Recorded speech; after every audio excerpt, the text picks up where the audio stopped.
বাঙালির রান্নাঘরে ডিমের ঝোল মানেই এক আলাদা আবেগ। গরম ভাতের সাথে পাতলা ডিমের ঝোল আর মশলার সুগন্ধ সাধারণ উপকরণেই তৈরি হয় এক অসাধারণ স্বাদ।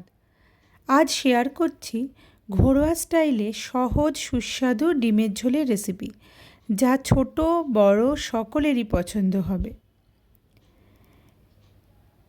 গরম ভাতের সাথে এই রেসিপির কিন্তু জুড়ি নেই। চলুন তবে দেখে নেওয়া যাক। প্রথমে কড়াইতে সাদা তেল নিয়ে নিয়েছি। সেটা ভালো করে গরম হওয়ার পরে বেশ কিছুটা ডিম ছাড়িয়ে নিয়ে সেটা নুন হলুদ দিয়ে ভালো করে ভেজে নিয়েছি। এরপর ডুমো ডুমো করে কেটে রাখা, বেশ একটু বড় বড় করে কেটে রাখা আলুগুলোকে প্রথমে নুন হলুদ দিয়ে ভেজে নিচ্ছি। এই ভাজতে ভাজতেই আমি এখানে কয়েক টুকরো দারুচিনি আর এলাচ দিয়ে দিয়েছি। এই তেলের মধ্যে আলু ভাজার সাথে সাথে এই গোটা গরম মশলাগুলো যখন ভাজা হবে একটা সুন্দর গন্ধ বেরোবে, যেটাতে রান্নাটার একটা আলাদাই ফ্লেভার এনে দেবে। আলুগুলো ভাজার সাথে সাথেই এখানে আমি কুচিয়ে রাখা পেঁয়াজগুলো দিচ্ছি। কেন দিচ্ছি বলো তো এখানে এই কুচিয়ে রাখা পেঁয়াজগুলো? যাতে আমাদের একটু কম সময় লাগে, যাতে আমরা কম সময়ে খুব সহজে এই ডিমের ঝোলটা রান্না করে চলে আসতে পারি। পেঁয়াজটা ভাজার সময় আমি ওখানে নুন আর একটু চিনি দিয়ে গ্যাসটা ঢেকে দিয়েছি। তেল কিন্তু এখানে আমি খুব একটা বেশি ব্যবহার করিনি, ফলে ঢাকা দিয়ে দিয়ে রান্না করলে খুব ভালোভাবেই রান্নাটা হয়ে যাবে। তার মাঝখানে আমি এখানে একটা টমেটো দিয়েছি। টমেটোটা দিয়ে ভালো করে নাড়িয়ে চাড়িয়ে নিয়ে ওর ভিতরে 1 চামচ কাঁচা লঙ্কা বাটা,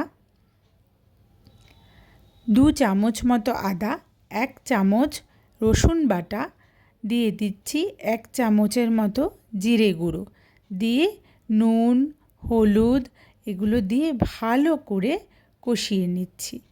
একদম ভালো করে মশলাটাকে কষাতে হবে। মনে রাখতে হবে তেল কম, অথচ মশলাটাকে কিন্তু ভালো করে কষাতে হবে। বেশ ভালো করে কষানোর পরে এর ভেতরে আমি দিয়ে দেব বেশ খানিকটা জল। এই জলের আন্দাজটা নিজেদের প্রয়োজন অনুযায়ী দিতে হবে। যেহেতু শুরুতেই বলেছি পাতলা ঝোল, তাই এখানে আমি জলের পরিমাণটা একটু বেশি দেব। ঝোল ফুটে আলু অর্ধেক নরম হয়ে এলে পরে এতে আমি দিয়ে দিচ্ছি ভেজে রাখা ওই ডিমগুলো। বেশ টকবগিয়ে ফুটলে পরে ডিমগুলো যেই দেব, আর কিন্তু আমি বেশিক্ষণ ঝোলটাকে জ্বালাবো না। মশলা ভালো করে কষানো, ঝোল দিয়ে আলু সেদ্ধের সময়ও মশলা ভালো করে হয়েছে, ফলে বেশিক্ষণ জাল হওয়া লাগবে না। একটু ঢাকা চাপা দিয়ে রাখবো। 3 থেকে 4 মিনিটের মতো রান্না হবে। ব্যাস, ঢাকাটা তুলে কয়েকটা চেরা কাঁচা লঙ্কা এর উপরে আমি ছড়িয়ে দেব। তাহলেই রেডি আমাদের গরম গরম ডিমের ঝোল। কীরকম লাগলো আমার রান্নাটা কমেন্টে জানাবেন। ভালো লাগলে সাবস্ক্রাইব করে পাশে থাকবেন। আজ আসি, কাল দেখা হচ্ছে।